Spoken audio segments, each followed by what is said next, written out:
सत्य कौन है? परमात्मा। किसी एक व्यक्ति विशेष के लिए नहीं कहा, सत्य के लिए कहा। सत्यम परम धीमहि, ऐसे सत्य का परम धीमहि मैं ध्यान करता हूँ, नहीं हम ध्यान करते हैं, हम सब उनका ध्यान करते हैं, सत्य का ध्यान करते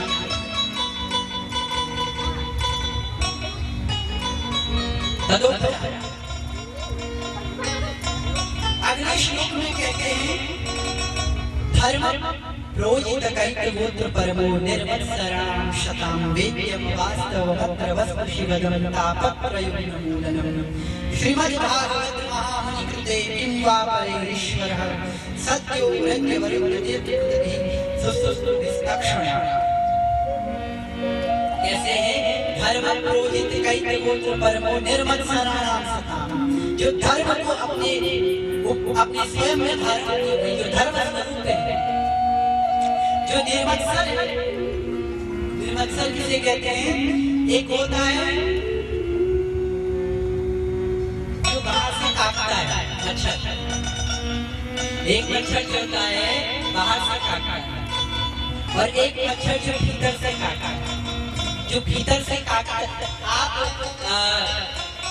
बाहरी मच्छरों को भगाने के लिए अन्य उपाय कर सकते हो, किंतु जो भीतर का मच्छर है, मात्सर्य,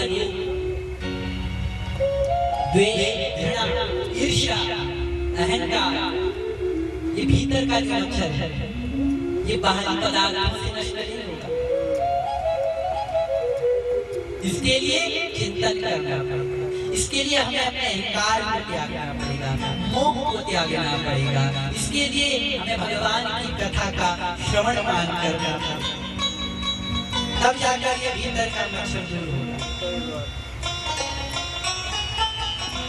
ईर्ष्या, सबसे बड़ी ईर्ष्या, कि बोले दुखी इंसान को मैं जानता हूं, वो अपने दुख से उतना दुखी नहीं जितने दूसरे के सुख को देखकर।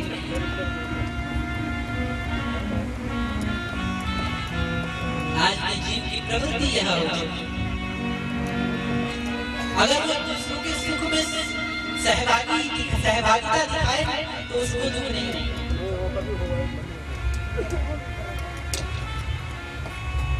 अगर हम दूसरों के सुख में शामिल होकर उसके सुख को अपना सुख समझते हैं तो परमात्मा हमारे लिए हमेशा सुख के द्वार खोलते हैं। इसलिए हमें दूसरों का भी सोचना चाहिए, दूसरों के भी कल्याण के लिए हमें बात करनी चाहिए। अगर कोई सुखी है तो उसके सुख में हमें सम्मिलित होना चाहिए, उसके सुख में हमें भागीदार होना चाहिए। तो निर्मत्सराणां शतां, और जो श्रीमद् भागवत महामुनि कृते किं वा परैरीश्वरः, जो तीनों प्रकार के तापों को नष्ट करते हैं। इस प्रकार से श्रीमद् भागवत में तृतीय श्लोक में, तीसरे श्लोक में वेदव्यास जी लिखते हैं निगम कल्पतरोर्गलितं फलं शुकमुखादमृतद्रव संयुतं पिबत भागवतं महानिकृतं श्रीमद् पिबत भागवतं रसमालयं मुहुरहो रसिका। अब वेदव्यास जी बड़ी सुंदर बात है, निगम कल्पतरोर गलितम फलम। ध्यान दीजिए, निगम कहते हैं वेद, कहते हैं वेद। ध्यान सुनिएगा, निगम कल्पतरोर गलितम फलम, ये वेद रूपी श्रीमद् भागवत कैसा चलते हैं? बोले वेद रूपी वृक्ष का पका हुआ फल है। वेद रूपी वृक्ष का यह श्रीमद् भागवत पका हुआ फल है। निगम कल्पतरोर गलितम फलम शुकमुखादमृत द्रव संयुतं। शुक कहते हैं तोते, शुक किसे कहते हैं? तोते। शुकमुखादमृत द्रव संयुतं, जिसमें सुख की चोंच पड़ी है। कहावत है ना, एक तोता जिस फल पर चोंच मारता है वो फल स्वादिष्ट हो जाता है, मीठा हो जाता है। तो इस भागवत में कौन सी तोते की चोंच पड़ी है? बोले सुखदेव की चोंच। सुखदेव महामुनि शुक्र मुखात मृतरव संयुतम, जिसके द्वारा ये फल और भी मीठा है। पिबत भागवतम रसमाला। अब आश्चर्य की बात यहाँ पर देखें, एक रूप से कह दिया कि ये वेद रूपी वृक्ष का पका हुआ फल है। वेद व्यास ने क्या लिखा? वेद रूपी वृक्ष का पका हुआ। अब दूसरे पंक्ति में वेद व्यास जी लिखते हैं पिबत भागवतम रसमालयम, कि इस वेद रूपी वृक्ष के फल को पियो। आश्चर्य हो रहा है, क्या आश्चर्य हो रहा है? पिया कैसे? फल तो खाया जाता है, आम खाता तो आम की गुठली को थोड़ा ही खाता है, केला खाता तो शिकर बात। तो अब ये वेद रूपी वृक्ष का पका हुआ फल है, तो वेद व्यास जी लिखते इस फल को पियो। पिबत भागवतम रसमालयम।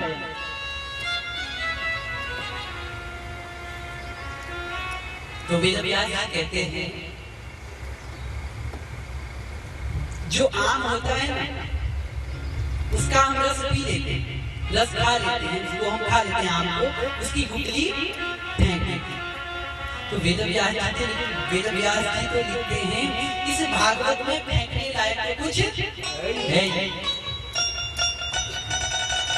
इस भागवत में फेंकने लायक कुछ है ही नहीं, जो भी है स्वीकार करने योग्य है।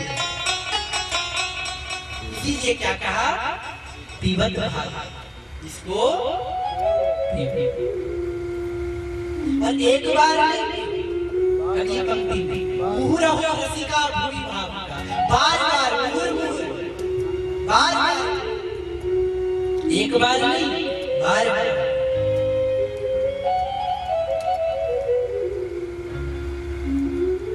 इसीलिए वेद व्यास ने 18,000 श्लोकों में से श्रीमद् भागवत की रचना तदोपरांत श्री सूत जी महाराज कहते हैं नैमिषे निमिष क्षेत्रे ऋषयः शौनकादयः सत्रं स्वर्गाय लोकाय सहस्र सममासत।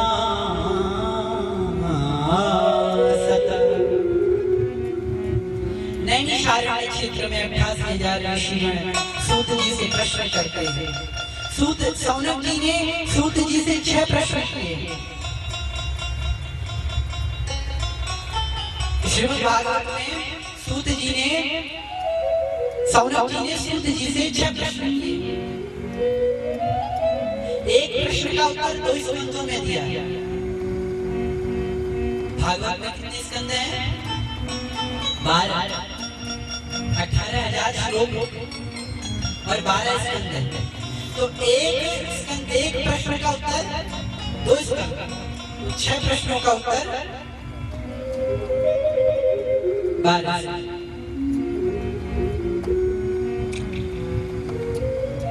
प्राणी मात्र का कल्याण कैसे? पहला प्रश्न, प्राणी मात्र का कल्याण कैसे? दूसरा प्रश्न, शास्त्र अनेकानेक, 18 पुराण अनेकानेक उपनिषद हैं, अनेकानेक मीमांसा हैं, लेकिन इन सब का निचोड़ क्या है? इन सब पुराणों का, इन सब उप पुराण छंद उपनिषद मीमांसों का निचोड़ क्या है? दूसरा प्रश्न। तीसरा प्रश्न, अगर भगवान सर्वसमर्थ हैं तो उन्हें अवतार लेने की आवश्यकता क्या है? वो तो वैकुंठ से ही कंस को मार सकते थे, वो तो वैकुंठ से ही रावण का संहार कर सकते थे, तो उन्होंने अवतार क्यों किया? और चतुर्थ प्रश्न है, भगवान के कितने अवतार? भगवान के कितने अवतार हैं? पांचवा प्रश्न, जीवन में मनुष्य का परम लक्ष्य क्या है? जीवन में, मानव जीवन में जब मनुष्य संसार में आता है तो उसका लक्ष्य क्या है? अंतिम एवं छठा प्रश्न, भगवान जब आते हैं उसके बाद उनका गमन कैसे होता है? जब वो अपने स्वधाम को गमन करते हैं तो उनका गमन कैसे होता है? स्वधाम गमन कैसे होता है? सूत जी महाराज प्रसन्न चित्त मुद्रा से कहते हैं, अपने गुरु का ध्यान करते हुए, यम प्रव्रजन्त मनुपे तमपेत कृत्यम द्वैपायनो विरहका तरया जुहावो पुत्रेति तन्मयतया तरवो भिनेन्दु स्तम सर्वभूत हृदय मुनिमान दोषी। अपने गुरु सुखदेव मुनि का ध्यान करते हुए कहते हैं कि आपने बहुत सुंदर प्रश्न पूछे, इसीलिए प्राणी मात्र का कल्याण कैसे हो? माया को सब भजे, ध्यान दीजिए, माया को सब भजे पर माधव भजे न कोई। माया को सब भजे, माधव भजे न कोई। जो कदापि माधव भजे तो माया चेरी हो। अर्थात इस संसार में माया के पीछे सब भागते हैं।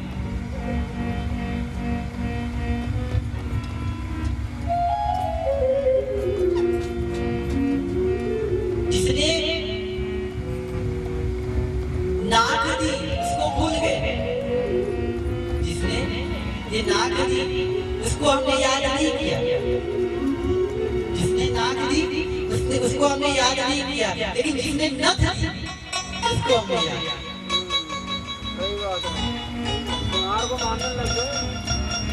जिसने नाक दी उस परम पिता ने शरीर दिया उसको भूल गए, जिसने नथ दी उसको हम याद करते। माया के सब भजे पर माधव भजे नहीं। अगर हम माधव भजे तो ये माया हमारी गुलाम हो जाए। हम नारायण को भजेंगे ना तो नारायण की तब तक कौन है? लक्ष्मी। तो जहाँ पति है और वहाँ तो पत्नी होती है। अगर नारायण है तो वहाँ लक्ष्मी भी है। इसे नारायण का भजन।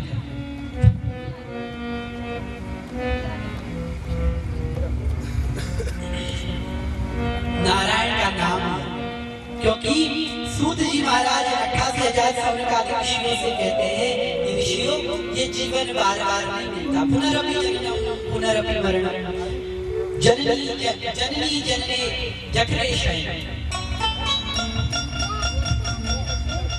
यह जीवन बार बार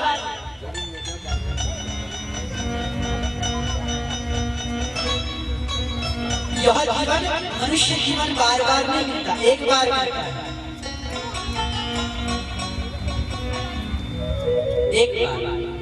और फिर उसके बाद 84 दादा योगियों में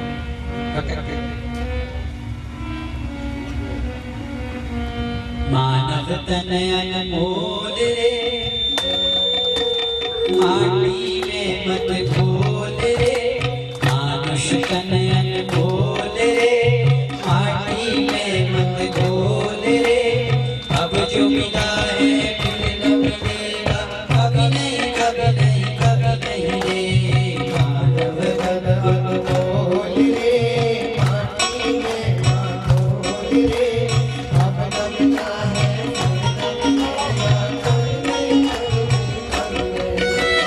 मानुष तन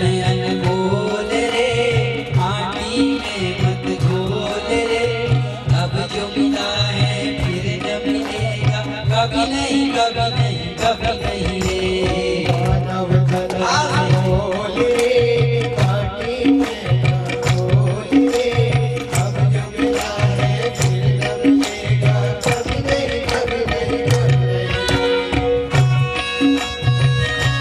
कहाँ से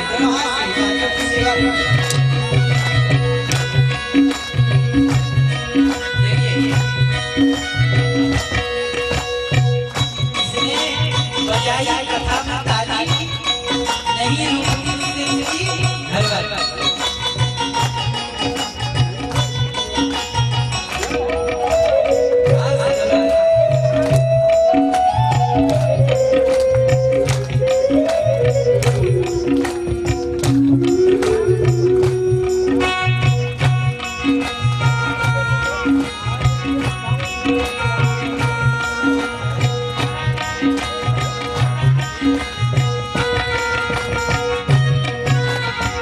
सत्संग में जाया कर, गीत प्रभु के गाया कर।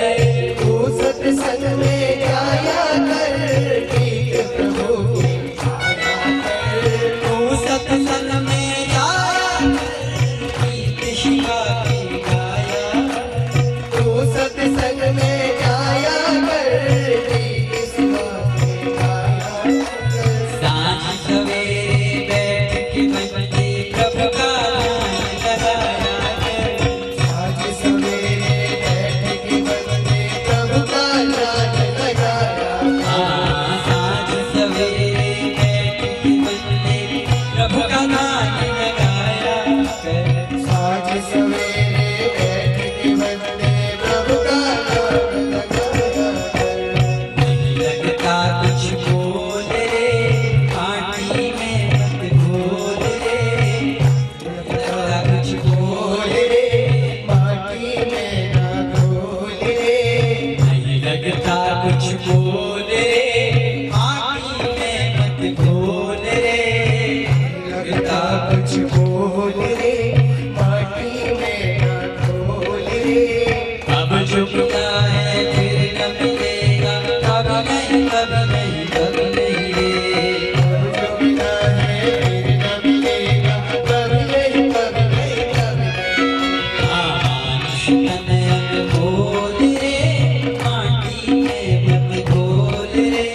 अब तन अनमोल रे, माटी में ना घोल रे। अब जो मिला है फिर न मिलेगा, कभी नहीं, कभी नहीं, कभी नहीं। अब जो मिला है फिर न मिलेगा, कभी नहीं, कभी नहीं, जय जय देवदास बिहारी लाल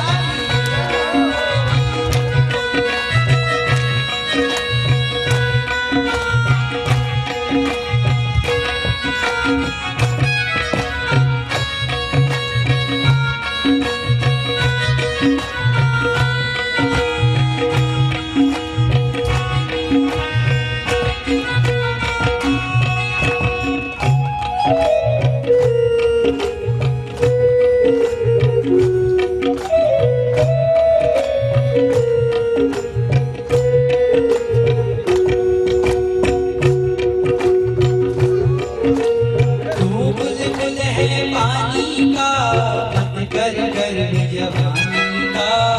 वो बुलबुल है माटी का, मत कर जवानी का। तू बुलबुल है पानी का, मत कर गर्व जवानी का।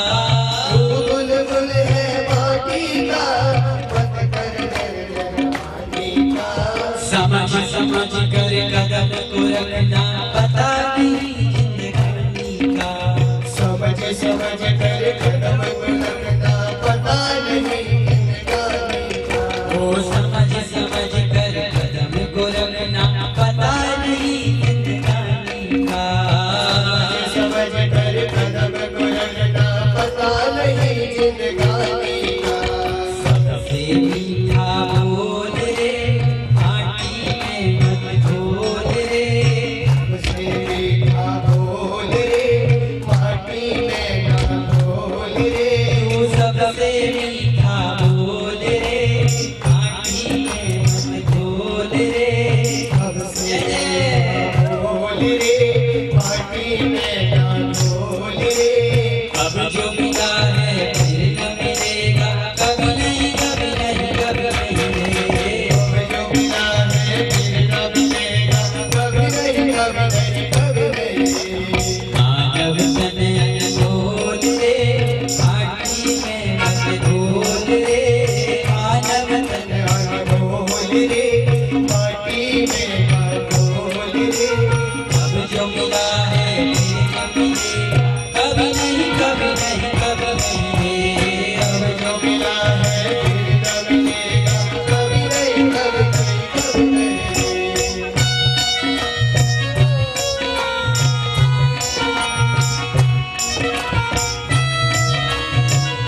अभी देखिए पड़ गया कि तो कुछ नहीं करना है, कुछ काम है, अभी तो शुरुआत है। अभी से आप आगे बढ़ जाएंगे तो आगे कैसे काम मतलब का संसार है, इसका नहीं एतबार है। मतलब का संसार है, संभल संभल कर कदम को रखना, भूल नहीं अंगार है। समझ समझ कर कदम को रखना, भूल नहीं अंगार। समझ समझ कर कदम को रखना, भूल नहीं अंगार है। समझ समझ कर कदम को रखना, भूल नहीं अंगार। ये मन की आँखें खोल रे, माटी में मन खोल रे। ये मन की आँखें खोल रे, माटी में मन खोल रे। ये मन की आँखें खोल रे, माटी में मन खोल रे। मन की आँखें खोल रे, माटी में मन खोल रे। अब जो मिला है फिर तो मिलेगा, कभी नहीं कभी नहीं कभी नहीं रे। अब जो मिला है फिर कब मिलेगा, कभी नहीं कभी नहीं कभी नहीं। मानुष तन अनमोल रे, माटी में मत खोल रे। मानुष तन खोल रे, माटी में मन खोल रे। अब जो मिला है फिर तो मिलेगा, कभी नहीं कभी नहीं कभी नहीं रे। अब जो मिला है फिर कब मिलेगा, कभी नहीं कभी नहीं कभी नहीं। अब जो मिला है फिर तो मिलेगा, कभी नहीं कभी नहीं कभी। ये मनुष्य तन हमें मिला है, इसलिए इस मनुष्य तन का हमें सदुपयोग करना चाहिए। पुनरपि जननम पुनरपि मरणम, पुनरपि जननी जठरे शयनम। अभी आगे आप कथा सुनेंगे कि ये जो गर्भ है, गर्भवास समम दुखम न भूतो न भविष्यति। गर्भ में नरक बताया है। तो इस जन्म मरण के बंधन से अगर मुक्त होना है ना, तो भगवान की हरि कथा, भगवान की कथा, और भगवान की कथा ही हमें तार सकती है। भगवान की कथा ही हमें तार सकती है। श्री सूत जी महाराज 88,000 सौनकादिक ऋषियों की कथा श्रवण करा और कहते हैं कि वेदव्यास जी ने कितने प्राण आए? 18 प्राण आए। उनमें से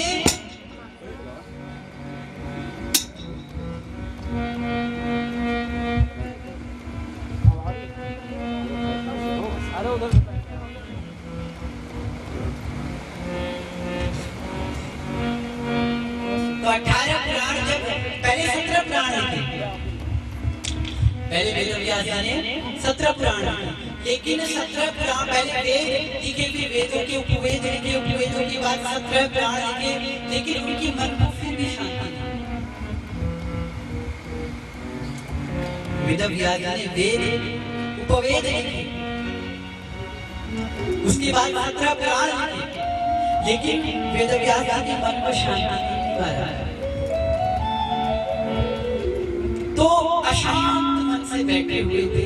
तो वेदव्यास जी के मध्य श्री देवर्षि नारद जी अपनी वीणा बजाते हुए श्रीमन नारायण नारायण नारायण, श्रीमन नारायण नारायण नारायण, ओम श्री नारायण नारायण नारायण, भज नारायण नारायण नारायण, श्रीमन नारायण नारायण नारायण, श्रीमन नारायण नारायण नारायण। श्रीमन नारायण नारायण नारायण की धुन से वहां पर प्रकट हुए। उन्होंने वेदव्यास जी को देखा, वेदव्यास जी तो अशांत बैठे हैं। उन्होंने पूछा, वेदव्यास जी आपके मन में उद्विग्नता, आपके मन में अशांति, आप तो विद्वान, आपके मन में अशांति शोभा नहीं देती, आप अपने दुख का कारण बताइए। आप अशांत क्यों? तो वेदव्यास कहते हैं देवर्षि, मैंने वेद लिख डाला, मैंने वेद लिख डाला, मैंने वेदों के उपवेद लिख डाले, यहाँ तक कि मेरे 17 पुराण वेद उपवेद लिखे, मैंने 17 पुराण भी लिख डाले, किंतु फिर भी मेरे मन में बेचैनी है। मुझे ऐसा लग रहा है कि कुछ छूट रहा है, कुछ रिक्त है, मुझे ऐसा प्रतीत हो रहा है कुछ न कुछ छूटा हुआ, कुछ न कुछ रिक्त है। देवर्षि नारद ने कहा, तुमने वेद वेदव्यास जी से देवर्षि ने कहा, आपने वेद लिखे, वेदों के उपवेद लिखे, आपने भले 17 पुराण लिखे, लेकिन जिसमें नारायण की चर्चा नहीं, जिसमें नारायण का नाम नहीं, वो आपका 17 पुराण लिखना, वह आपका वेद लिखना निष्फल है। अब आप 18वां पुराण लिखो, श्रीमद् भागवत। आप जो है 18वां पुराण लिखो, श्रीमद् भागवत। उसके बाद आपको शांति प्राप्त, शांति शांति को आप प्राप्त होंगे। आपको ऐसा प्रतीत होगा कि पूर्ण मजा आप पूर्ण।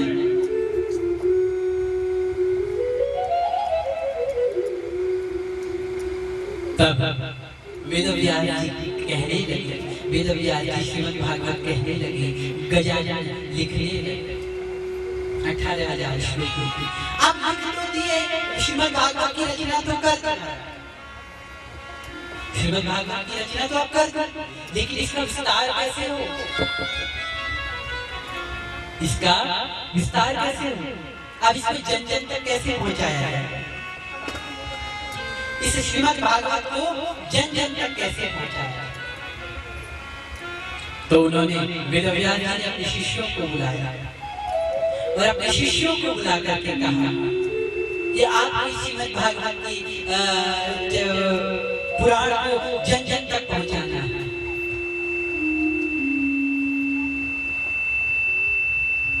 आपको यह श्रीमद् भागवत जो है जन जन तक पहुंचाना है। आपको श्रीमद् भागवत की संरचना जन जन तक पहुंचानी है। इसीलिए वेदव्यास जी के शिष्यों ने कहा, इसके लिए सबसे सुयोग्य व्यक्ति एक ही है, इसके लिए सुयोग्य व्यक्ति केवल एक है। कौन है? सुखदेव महामुनि। सुखदेव महामुनि इसको जन जन तक पहुंचा सकता, लेकिन सुखदेव तो विरक्त है ना, पुत्रेति तन्मयतया कर्मो विजिज्ञासु। जैसे ही यहाँ तक कि सुखदेव मुनि अपनी माँ के गर्भ में 12 वर्ष रहे। कितने वर्ष? 12 वर्ष रहे। और 12 वर्ष जब रहे ना, इसके बावजूद आने वाले अपने का मैं इस संसार में नहीं आऊंगा। बोले क्यों? बोले इस संसार में माया जकड़ गई, मैं इस संसार में आऊंगा, मुझे मेरी माँ पिता बंधु बांधव में मोह इत्यादि मुझे मोह होगा, माया मुझे जकड़ गई, इसलिए मैं इस संसार में नहीं आना चाहता। तो शर्त रखी गई उनके लिए कि आप इस संसार में आइए, आपको माया नहीं जकड़ेगी। जैसे ही संसार में आए, एक छोटी सी कॉपी पहन करके वन को चले गए। पुत्रेति तन्मयतया कर्मो विजिज्ञासु स्तम सर्वभूत हृदय मुनिमानतो सुनि। ऐसे सुखदेव महामुनि को प्रणाम करते हैं।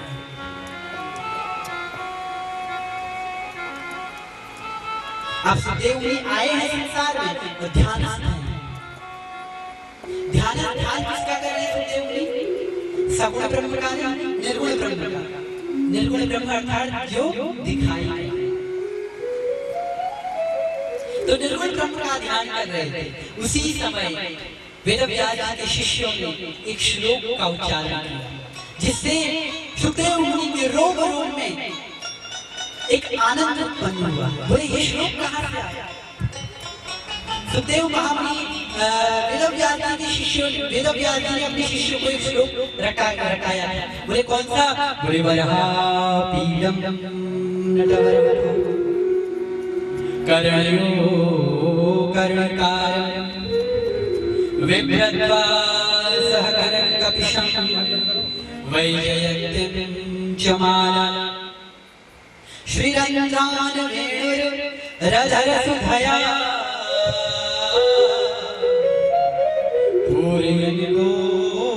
पूर्वनिगोपवृन्दये वृन्दारण्यं स्वपदरमणं राविशतगीत।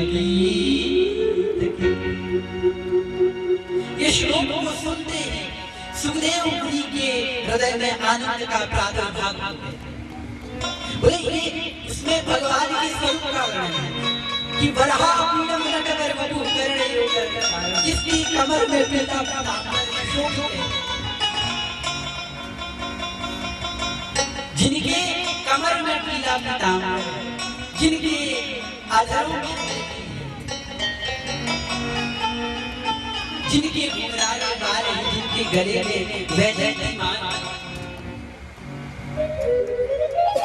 जैसे ये श्लोक सुना तो सुखदेव महामुनि के मन में आनंद का प्रादुर्भाव हो गया, आनंद की गंगा प्रस्फुटित हो गई।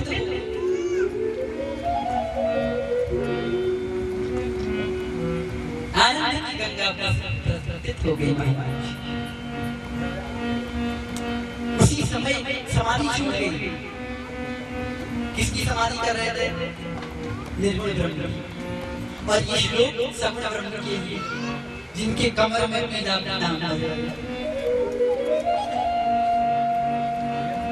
जिनके कर में मुरली, जिनके अधरों में मुरली की तान, जिनके गल में वैजयंतीमान। सुनते समाधि छूट उसी क्षण।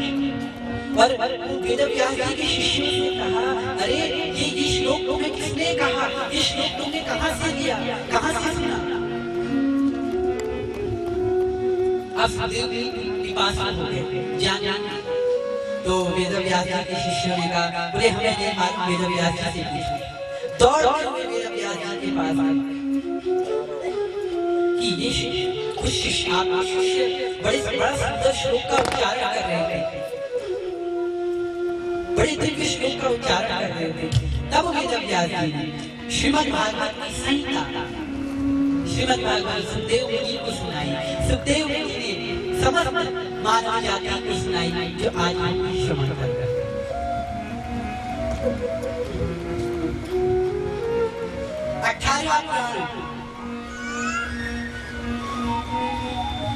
वेदव्यास जी ने श्रीमद् भागवत जब 18 प्राण न लिखा था, उनकी मन में अशांति थी ना, तो देवर्षि नारद ने उन्हें समझाया, यहाँ तक कि अपने पूर्व जन्म की कथा भी सुनाई।